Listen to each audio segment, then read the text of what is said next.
Video games are great, right? So many different types of games from all sorts of different people with different perspectives on the world and the medium. And all those angles can make similar games very different in presentation and in substance. Video games are awesome, but there sure are a lot of them. Especially in the last decade, we've been flooded with games. Between big companies choking each other out, putting big releases against each other, sometimes multiple from the same company, and hundreds of indie game studios getting off the ground, putting out big and small titles alike. There's so much competition that some games will release on sale, or show up frequently discounted during holidays or events. Between things like Humble Bundle and bigger discounts or free games from subscription services, we've all probably got a backlog of some kind. For me personally, there have been many instances of being bored one day and looking for something new and snacky to play. So I browse the PSN or Xbox stores for something on sale, pick up a few games that look unique and different, and then in the time it takes to download them, I end up just replaying Bloodborne or something. Looking through my backlogs again, it got me wondering what I was missing out on. Maybe some incredible hidden gem that got swept away by the cultural tide.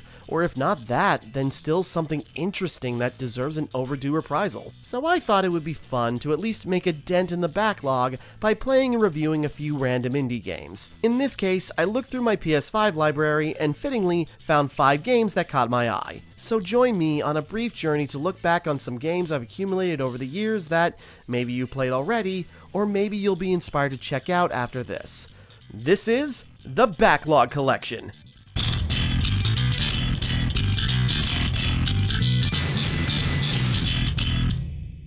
Let's kick this off with a game called Jotun, released in 2015 by Thunder Lotus Studios. I didn't know about the specifics going in, but I remember hearing about the premise and wanting to play it on that alone. You play as a Viking woman named Thora who drowns in a storm. Because she died an ignoble death outside of battle, she can't ascend to Valhalla. But the gods are giving her a chance to reclaim her honor by testing her mettle against a handful of giants all across the different parts of the 9 realms of Norse mythology. First and foremost, the art style is phenomenal. The hand-drawn animation used for the environments and characters looks incredible and immediately breathes a unique life into the setting. Thora is so small on the screen compared to the massive worlds and fittingly gigantic enemies, and yet you can still make out her expressive face. From hard and stoic as she strides through the realms looking for the runes that will lead her to her next trial, the grateful and somewhat cocky smile she gives when she's blessed by the gods, raising her slightly bent axe to the sky, and the determined, slightly strained scowl from her lifting the axe over her head to slam down with a brutal charge attack. Thora doesn't say much, but when she speaks, mostly after hitting a milestone, it's all in Icelandic, as is the rest of the spoken dialogue, which is another layer engrossing you into the world. Æviskeið mitt var markað löngun minni til að standa undir nafni mínu og gera föður minn stoltan af mér. As you progress and open up new areas, bit by bit we learn more about Thora's background, the major events in her life that got her to this point, and why the gods are even giving her this chance in the first place. But the real characters of Jotun are the realms. Each segment has its own mechanic in either how you traverse it or in its puzzles, finding cover in order to brave the extreme icy winds of the 9 rivers of Niflheim, walking across clouds to recreate constellations of the tenders of Yggdrasil, and crossing the branches of the world tree itself, from the intertwined branches and nests above to sliding down its roots deep below. Jotun does no tutorializing, so it's all left to you to figure out what the gimmick of every area is and trust you to survive it. Consulting very barren maps that you have to mentally fill in the gaps for, and once you find some landmarks, you get a better idea of what direction you're going. You'll very rarely be doing combat outside of the bosses, but a few levels have enemies that are either part of the puzzle solving or catch you off guard. The scale and ominous nature of the world really hammers home how small you are, but you metaphorically get a little bigger by exploring and receiving godly blessings, healing your injuries with the power of Frigg, using Heimdall's shields to protect yourself from a single hit, and the trickster god Loki even offers you an exploding shadow clone to draw aggro away from you. Whether it's finding extra charges for the various god powers or golden apples to permanently increase your health, you'll need all the help you can get against the Jotun boss fights, trying to chip away at their toes as they get progressively more complicated and more aggressive, with the visual spectacle almost becoming distracting as you try to find an opening to get in your hits. But sometimes the right god power can provide the edge you need to counteract some of their abilities. I also realized using Freya's speed boost not only increases your movement speed, but also your attack speed. Mix that in with Thor's hammer, and if you can set up a good opening, you can fire off 3 or 4 boosted charge attacks in one of each use of the powers. You can get in some heavy damage early on that way, but then it's up to you to survive the onslaught of speeding through to the latter phases. If you enjoyed something like Titan Souls, where the world speaks for itself as you're left to silently travel around in search of huge bosses, I think you'd like Jotun. And if you really want to prove yourself to the gods, there's a boss rush mode unlocked after beating the game via the Valhalla edition, and additional trophies for felling bosses without using god powers or taking damage. Being Thunder Lotus's first game, they made something awe-striking. They're also the studio behind Spiritfarer, which I've been meaning to check out, and their newest game, 33 Immortals, is coming out later this year. Jotun sets you up against challenges that are so much bigger than yourself. But you know the adage, the bigger they are, and all that. The Jotun's roars may echo out across the realms, but Thora's roar will ring out all across Valhalla.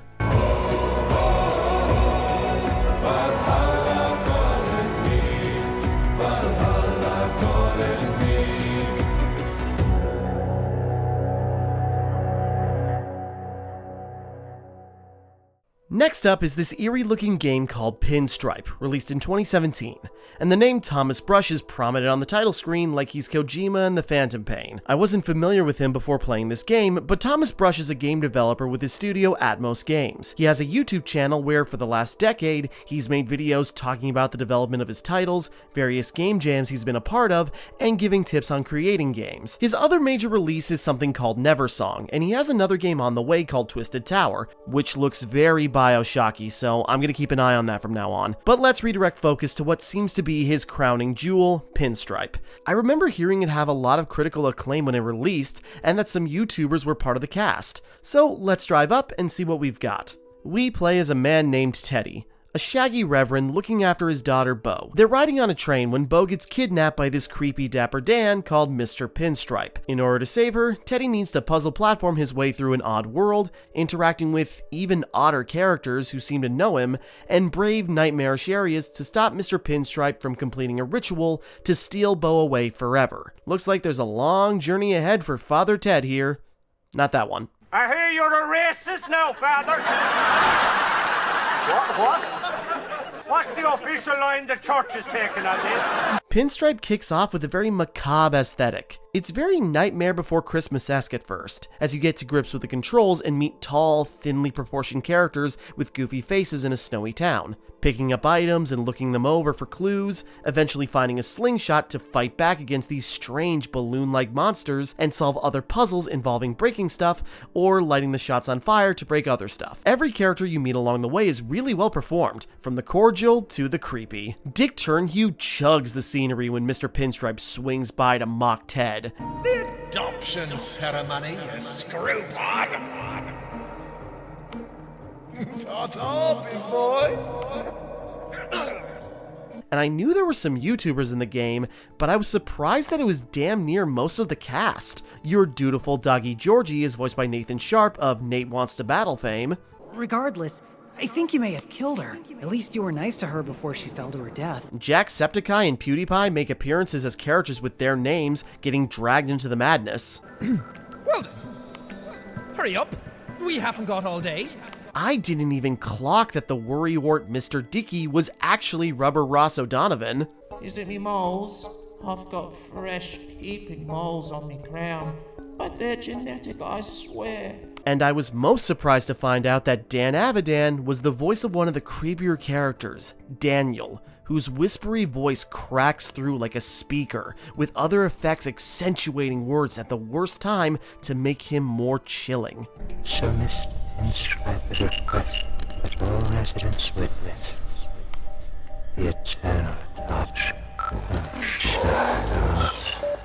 Pinstripe has its minor issues. You backtrack quite a bit to scavenger hunt for the frozen drop currency as you get new items. It's not hard to travel back and forth, but it kind of flattens out the mystery and creepiness of some areas. Enemies are such non-threats that having them completely removed might have been better for pacing, and the moral choice dialogue options have no effect on your relationships with the characters despite how mean some of them can be, and don't change all that much in the end, even symbolically. But again, minor gripes, because the world of Pinstripe is a unique one you should check out out if you like things that are a little morbid, but still balance it out with some dark levity. And I'd also suggest going through it again immediately after finishing it the first time, to fully appreciate the foreshadowing and story details. Also, droplets become easier to get after the first playthrough, so you can buy fun stuff like the snazzy cosmetics and a Tommy gun. One minute, Pinstripe will be hitting you with a goofy character spouting off some dark humor. The next, you'll be seeped into a sinister area that's all dark with shadowy figures, finding words carved into the walls that are actually the solutions to reactivate this organic machine that produces this oil-like substance with Mr. Pinstripe's branding. You can probably figure out where things are going from those context clues, running into characters that are progressively getting more disturbed, figures in darkness hungering for another hit of this strange substance. The theming of addiction has a strong smell to it, to say the least. The game's description says that this is an adventure about hell, and even if you never read that, you'll probably get that feeling before too long. But at that point, hopefully you're along for the ride, to see if there's still a chance for Ted to hit the brakes, or if it's already too late to stop him from crashing and burning. Have a dark thought, I'm right beside you. A casual whisper just to guide you. Look over your shoulder and I'm gone. Remember this song, and I bid you adieu. Let's move from hell and take a detour to heaven with Ruiner, released in 2017 by Raycon Games. I remember first watching the trailer for this and it looked like a 3D cyberpunk Hotline Miami, which turned out to be very fitting since Devolver Digital was the publisher. This is the game I've played the most out of this lineup, but I never ended up finishing it. So now's as good a time as any. We play as a masked man whose brain gets hacked and is forced to complete one objective: kill the boss, the head of the megacorp heaven that towers over the ruined slums of Rencock. You get puppeteered through the tutorial, but before you can indulge in every worker's dream of murdering their corporate overlords, your brain is counter-hacked by a woman simply known as Her. With our autonomy back, Her wants to help us look for our brother who's been captured somewhere in Heaven's facilities. To find him, we have to club and cap our way through gang members, corporate cronies, and drag the ones running Heaven's operations down to hell. This Her character seems oddly invested in us finding our brother and killing these higher-ups, and the way she calls you puppy feels kind of condescending at times. But no need to sell me on this, girl. You had me at busting up a corporation. Being called a good boy in the process is just a bonus. The Hotline Miami comparison I made at the top sums up the gameplay pretty well. Twin-stick shooter combat where you go room to room, bashing in skulls with a busted pipe in close quarters, and blasting at range with a sidearm, finding new weapons in between shooting galleries or yanking them from the pulverized meat piles of the formerly punk. Ruiner comes out the gate with the carnage on full display, with more enemies throwing themselves at the grinder that you become, and the more and the better you do it earns you karma, a currency that levels you up and nets you skill points to fill in your action wheel of passive and active abilities. A shield to block damage and then blow it back out, an EMP pulse that stuns enemies around you, which works great when combined with the time slowing ability to keep a bouncy bruiser still so you can accurately unload on it. But my favorite ability in the game is the one you start with, the dash ability. Your best form of defense against the rain of bullets and bastards. Zipping around the arena, chaining together the fast recharging dashes feels cool every time you do it, and even cooler when you can stop time to set up markers to dash to, then leaving a red blur behind you as you sidle up to the back of a soon-to-be red smear or escaping an enemy kamikaze. And because you're a badass, of course you don't look back at the explosion. There's 15 levels including the tutorial, but after it, the remaining 14 are split up into 3 blocks. Once you take the first steps into the arena, you are running a marathon, as enemies become tougher and kind of needlessly spongy. Stronger enemies do get repetitive and the archetypes get reused a bit, especially near the end, but there are still some cool unique enemies to fight. The gang leader Nerve who wants a warrior's duel with you.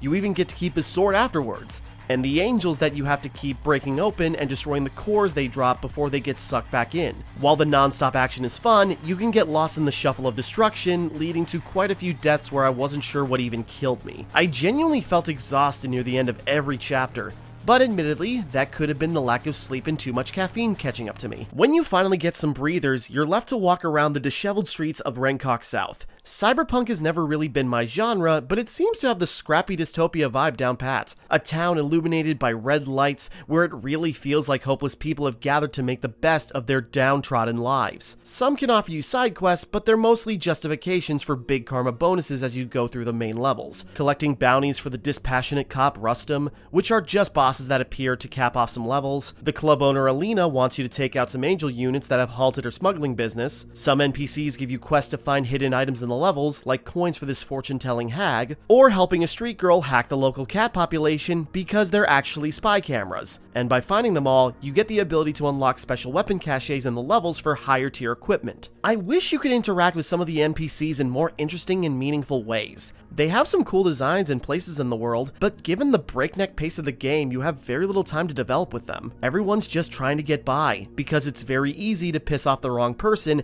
and get disappeared. And where to just might be the Heaven facility, where you're used as a battery for the angels to run the virtuality simulations. Your body and mind being used up to create entertainment for the wealthy until there's nothing left but a husk devoid of sense and humanity. Something, something. It's a metaphor for capitalism.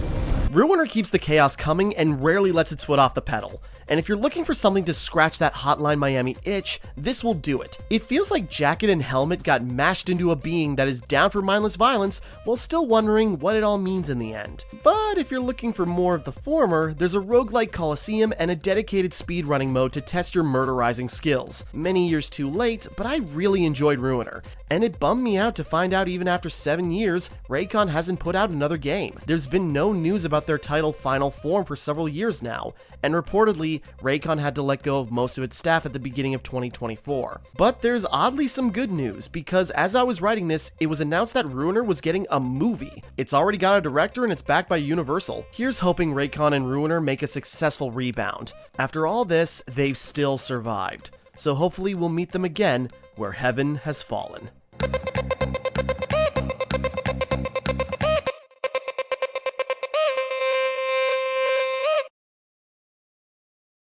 Let's move from the red lights to a jazzy stage light with Contrast, released in 2013 by Compulsion Games, the studio that eventually went on to make We Happy Few. I remember playing Contrast before, and my weird reason for why was that I had just replayed Deus Ex Human Revolution, and I learned that Adam Jensen's voice actor, Elias Tofexis, voiced a character in Contrast. So I checked it out, but never got around to finishing it. So let me come back and fix my mistakes. Our story focuses on a young girl named Dee Dee, whose parents are very rarely around. Her mother, Kat, is a popular club singer struggling to make ends meet, and her adopted father, Johnny, is a well-meaning screw-up who's been kicked out and is probably the reason why those ends aren't meeting up in the first place. I never wanted to leave. You kicked me out. I never asked for this. He's trying to get a circus off the ground, but his main act, a magician called Vincenzo, isn't sold on his scheme. And if Johnny can't get him to perform, his investors are not only going to put his lights out, but Dee Dee's and Kat's as well. But we can help out as we play as a mysterious woman called Dawn, who appears to be an imaginary friend to Dee Dee, as she's the only one that can see her. Dawn has a special power,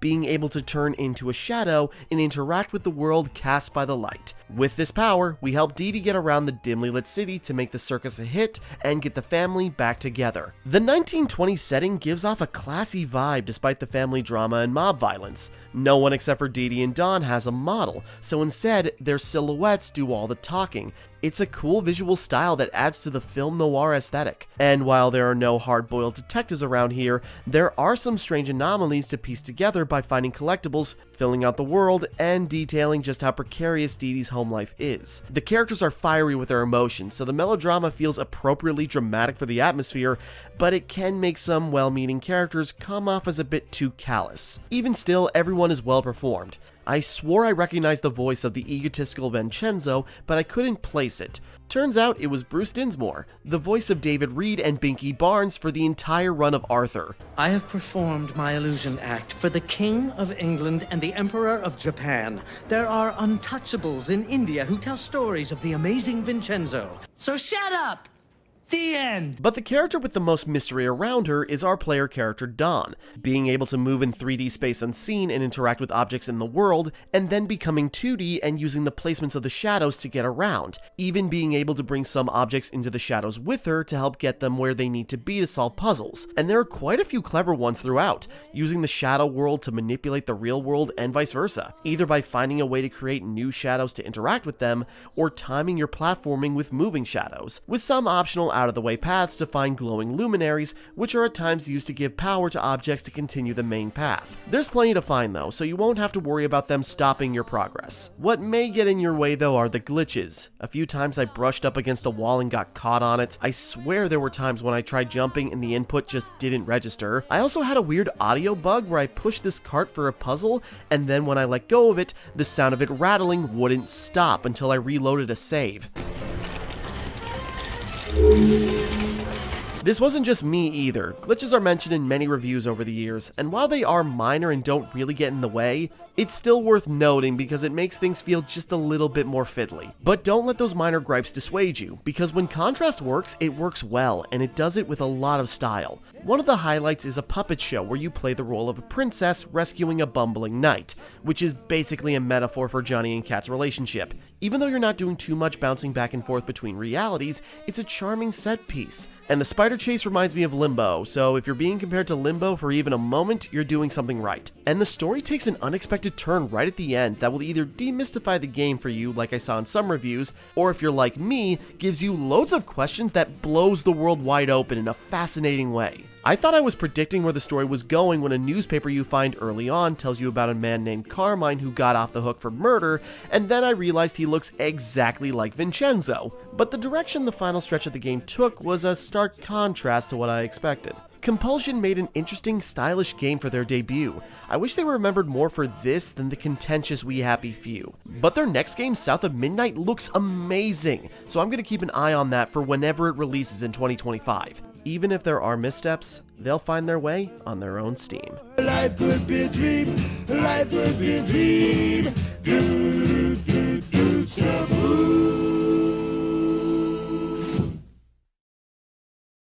Let's finish this off by breaking things down to the pixel with Thomas Was Alone. Released in 2012 and the first game by now prolific British game designer Mike Bithell. In 2010, Bithell made a prototype for what would become Thomas Was Alone for a 24-hour game jam, a platforming game made in Flash revolving around shapes helping each other get around levels. I was looking to play it, but it's been removed since it was announced to be made into a full game, remade and expanded upon in Unity, and given new life by player feedback from the prototype giving the characters names. Bithell developed Thomas Was Alone in his free time while working his usual game design job at Bosa Studios, fleshing out the world and narrative with the help of David Housden, composing the music, and comedian Danny Wallace to provide narration for the story. Mike Bithell has gone from self-publishing his first game to having his own studio working on big franchises like John Wick and Tron, and it all started with a game about a little red rectangle named Thomas, who comes to the realization that he exists.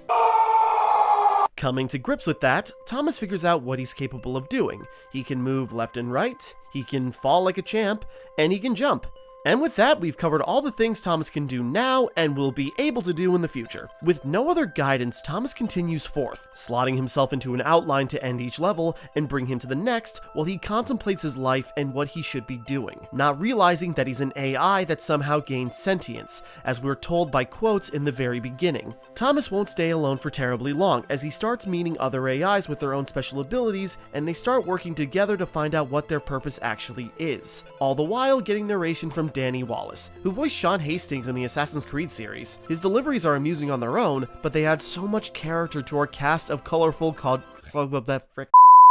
His deliveries are amusing on their own, but they add so much character to our cast of colorful quadrilaterals. Anybody up for some reconciliatory yoga? Anyone?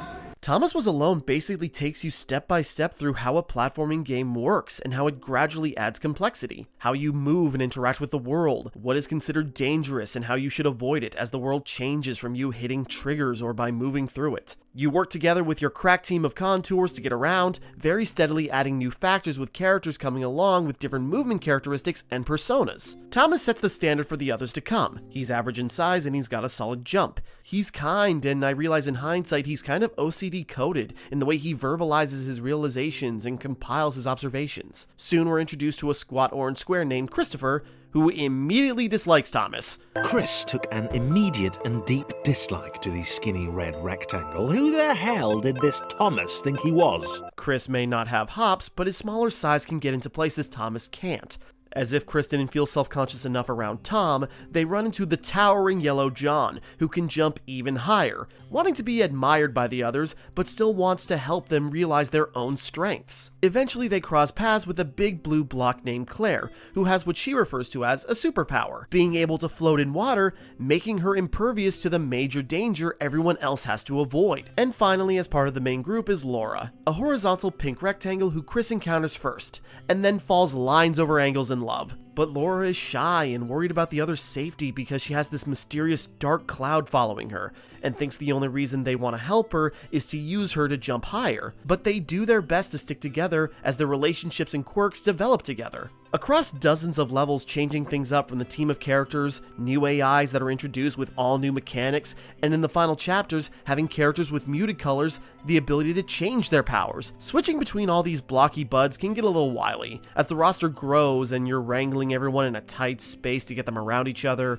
or having the camera speed across a large area because everyone's more spread out. But that's a minor gripe because the actual platforming is so much fun, and mostly snappy enough that you're always making headway. And I wanted to see each new level almost as much as I wanted to hear the next piece of commentary. Between chapters, learning more about the confusion the designers had, realizing that their AIs were becoming sentient, the ones that came before that got to this point, and the ones that came after Thomas. There's also a batch of DLC levels where we play through a prequel story primarily about a green block called Benjamin, who wants to see what's out there in the world. So his dad builds him a freaking jetpack. The levels go by quickly, but they are very fun, revolving around controlling the momentum of his propelled ego. I also recommend replaying the game to listen to Mike Bithel's commentary, explaining how he learned to use the Unity engine and how he thought to make the game in a way to ease anyone into understanding how a platforming game works through the narration and design. So I kind of liked actually reusing the same space with different characters as kind of a way of twisting a puzzle. I didn't want to do it too many times in the game because I figured, people would just feel I was being a bit cheeky and not making enough content, but it was a nice thing to just do once and to just see how that mixed things up. Out of all the games I've talked about across this little compilation of reviews, Thomas Was Alone surprised me the most. It's such an interesting game because it takes its simplicity and makes every aspect of it so strangely compelling. I say strangely because even though I can explain why all these decisions work and why it makes me feel the way that I do, I'm just still taken aback by how captivated I was playing it and thinking back on it. And I realize what I'm describing is pretty basic. All I'm describing is a platformer that has characters in it, but that's what's so interesting about Thomas Was Alone and its minimalist design, the way it weaves in how platforming games work and makes it part of the story structure, giving us characters that you can imagine full conversations with and how they would go down as you make your way through a level. I was leaping across huge gaps and heights as John, imagining his boastful, chipper voice telling the others to watch him clear difficult jumps with ease. Meanwhile, Christopher jealously watches him and grumbles to himself, but softly, because he doesn't want Laura to hear him being mean. Thomas looks out past some dangerous water, analyzing what's ahead, and before he can even make the suggestion, Claire has leapt over him and splashed down in the water, valiantly telling everyone to get on her back. All this personality and endearing characterization for solid blocks of color. It's astonishing how well-rounded their corners are, and how they develop even further as they meet other AIs with different powers, come to the realization of what they are, and what they can do for those who will come after. Thomas was alone, but not anymore, because he was alive.